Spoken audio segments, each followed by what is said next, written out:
Bawal na gamot banta sa kalusugan ng dulot. Nalaman ng emergency ang ilang kabataan sa elementarya at mga lolo't lola na lulong na rin sa droga. Anong epekto nito sa kanilang marurupok na katawan? Nag-o-over sa katawan ko yung parang nagkikit. Marijuana at shabu, kaibigan may tuturing nila Lola Delphine, Lola Uring at mga batang sina Eric at Reggie. Kahit alam na bawal, sige pa rin ang tira.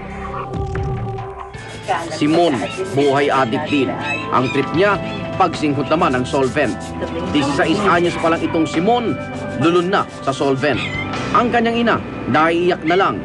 Kung nakaganyan ako siya, tawa. Tapos, yung minsan masasamang, may mga nakikita doon sa mga masasamang maligno, ganyan. Kunin niyo? Umiiyak nga ako pag pinangangaralan. Halos 5 taon nang alipin ng solvent Simon. Meron sumasabi sa katawan ko. Pag nag-solvent ako, meron dumadaan sa katawan ko. Tulad niya. Espiritu. Nag-o-over sa katawan ko yung parang nagki-change. Palit-palitan sila minsan, mabait. Magwawala na ako. Tirik yung mata ko. Nanalisik yung mata ko. Dahil hindi makontrol ng ina, nagpasya siyang humingi ng tulong. Noong nakarang linggo, napilitan ng kanyang ina na ipakulong siya sa presinto. Talagang malakas na ang tama ng solvent sa utak ng kanyang anak. Basta ginanya niya ako, tinutumba niya akong ganun. Tapos sumigaw ako. Nandyan yung anak ko bunso. Ngayon, ang ginawa ng anak ko bunso, kumuha ng malaking kahoy. Sabi sa kanya, ano ba talaga gusto mo patayan? Pati si mama, inaano mo na. Barkadang dahilan kaya nahilig si Simon sa solvent. Malaking porsyento ng kita niya sa pagbebenta ng kinalkal na bakal sa bisyo na pupunta. Kitang-kita pa sa labas ng bahay nila ang mga nagkalat na bote ng solvent. Kanya yan? Maya-maya tinuturo niya ang puno sa tabi ng bahay nila. Parang meron kakaiba. Kakaiba na? Parang may dumahatak din sa akin. Papasok dyan. Kinabukasan binalikan namin si Simon. Sa lahat ng nakausap naming adik, sila lang ang tumanggap ng tulong. Solvent. Ano solvent siya ngayon? Ngayon? Kasama ang kanyang ina, dinala namin si Simon sa St. Clair's Medical Center.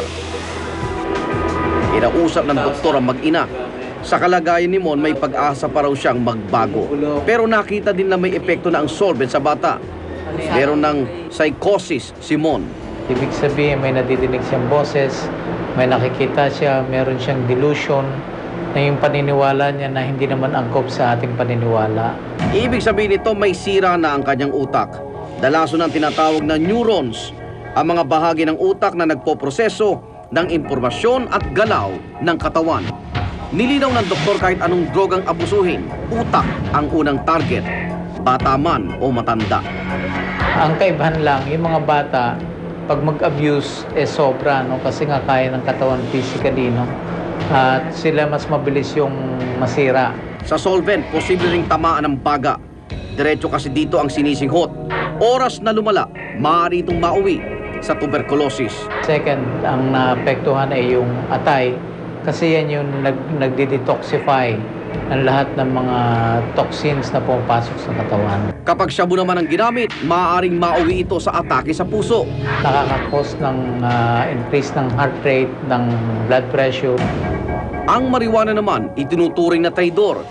Hindi kasi agad nakikita masamang epekto nito kaya madalas akalaing hindi nakakasama. Nawawalan ng sperm ang lalaki pagka matagal nang gumagamit. Ayon sa Philippine National Police sa taong 2004, halos 80,000 ang nakulong sa ninang paggamit ng droga. Hindi bababa sa 12,000 ang nahuli ngayong taon. Ayon sa Anti-Illegal Drugs Special Operations Task Force, walang pinipili ang droga. Hindi lang naman sa mga bata o matanda. Kasi walang pinipili yan kahit na sa professionals, kahit na sa doktor, abogado. Para mabawasan ang mga taong nalululong sa mga bisyo, iba't ibang libangan ang inihanda para sa mga tao ng kanya-kanyang barangay. Liga para sa mga bata, chess at ibang sports para sa matatanda.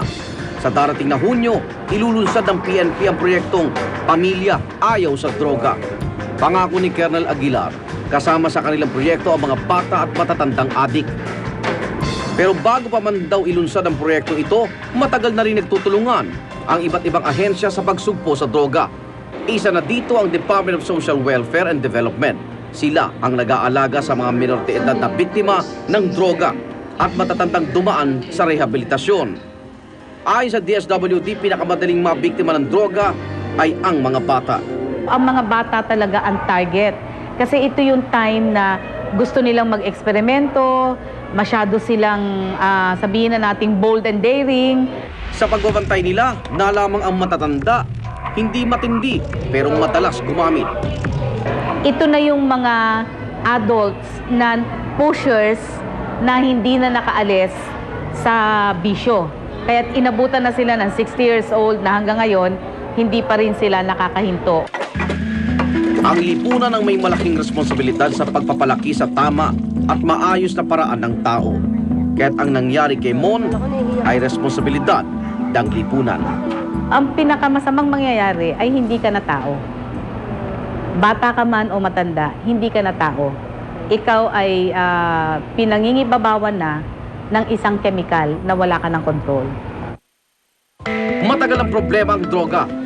Mula noon hanggang ngayon, tila lalong dumarami ang biktima nito. At mas lumalawak pa ang saklaw. Sobrang matanda man o sobrang bata, hindi na rin ligtas dito. Ngunit dapat tandaan, ang pansamantalang high na dulot ng droga, laso nang iniimbak sa katawan.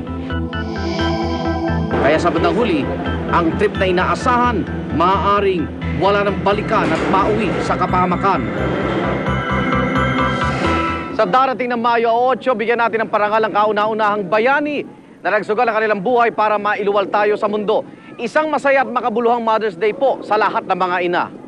Sa aming pagtatapos, ibabahagi namin sa inyo ang ilang eksena sa matagumpay na serbisyong totoo sa Cebu ng News and Public Affairs. Ginanap po ito sa SM Cebu Trade Hall noong Abril at 30. Daan-daan pong Cebuano ang natulungan ng medical mission booth ng emergency.